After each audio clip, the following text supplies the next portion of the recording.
Many times when I talk with people about what I do and they know that I'm a nutritionist who works with people who have type 2 diabetes, I often get an anecdotal story about how their uncle so-and-so was able to reverse his type 2 diabetes by using cinnamon. So today we're going to find out whether using cinnamon can help you reduce your blood sugar levels and ultimately help you reverse type 2 diabetes.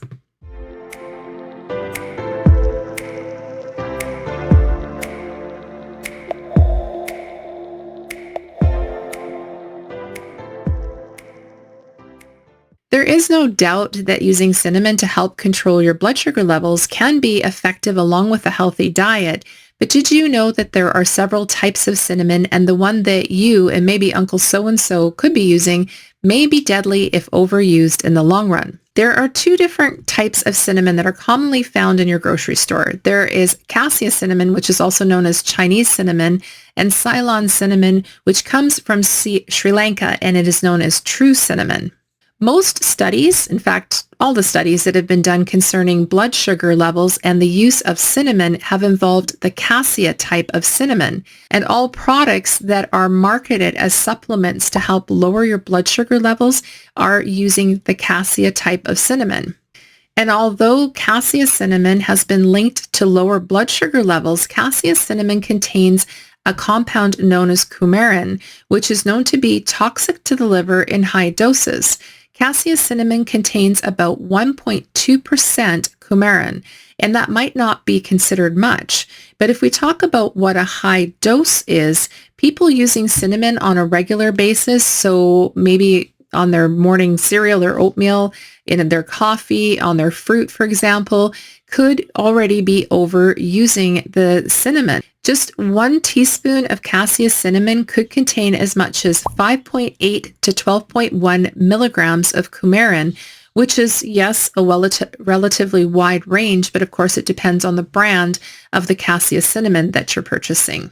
So even whether it's the 5.8 milligrams or the 12.1 milligrams of Cumarin that's contained in the cassia cinnamon, this amount is actually well above the established tolerable intake, which has been established at zero point 0.1 milligram per kilogram of body weight per day. And children using cinnamon, which we're talking about the cassia cinnamon in this case, a little bit on their oatmeal in the morning, could already be consuming too much for their little bodies. Many times you'll go to the grocery store and you'll pick up a bottle of cinnamon off of the shelf or a little container, and you'll find that it just simply says cinnamon, but it doesn't specifically say what type of cinnamon. It is almost always going to be the cassia cinnamon. It is actually a cheaper type of cinnamon. It is the one that is usually sold on the grocery store shelves, and it's not been marked. This type of cinnamon is a little bit spicier and more bitter than the Ceylon cinnamon. Cassia cinnamon also contains another compound known as cinnamaldehyde, and it contains it in a higher amount than the Ceylon cinnamon that I mentioned before. And this cinnamaldehyde can cause irritations of the mouth, and it can actually cause allergic reactions as well. The safer cinnamon, known as Ceylon cinnamon, does actually contain a very small amount of Cumarin. It's about 0.004% or about 250% less than the cassia cinnamon. And the issue here we're talking about, though, is the blood sugar lowering effect. And all studies done on the Ceylon cinnamon and its effect on lowering blood sugar levels was negative. So unfortunately, Ceylon cinnamon does not actually help to lower your blood sugar levels at all. If you are simply using cinnamon to flavor your foods, definitely opt for the Ceylon cinnamon because it has a much sweeter taste than the cassia cinnamon. And of course, it is much safer for you to use. In fact, you can use it in any amount. Feel free to put it on your oatmeal and in your coffee at any amount you prefer. And the benefit of the Ceylon cinnamon, if you're enjoying it on your foods and just as a flavor enhancer, it actually is also anti-inflammatory.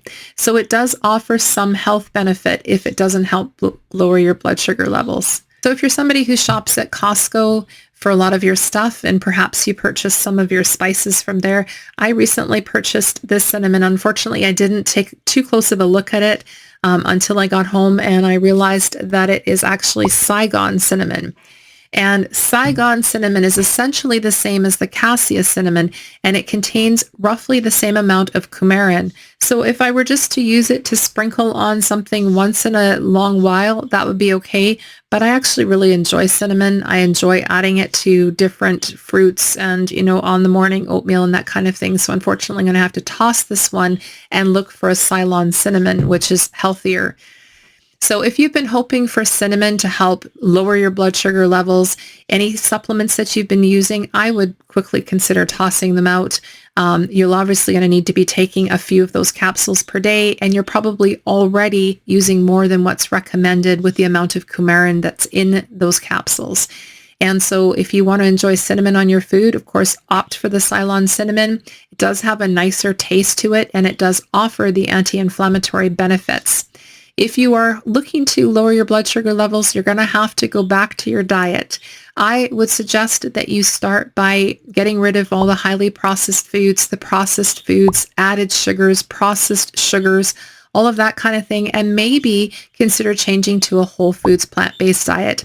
Ultimately, a whole food plant-based diet is what helped me to quickly lower my blood sugar levels, keep them that way, and reverse type 2 diabetes.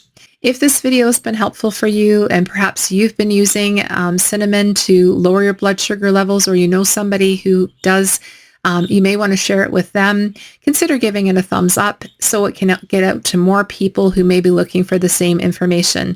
And if you have not already subscribed to my channel, do consider subscribing. And I look forward to seeing you here again at Nature's Path to Wellness, where your journey to lifelong health begins. Take care and see you soon.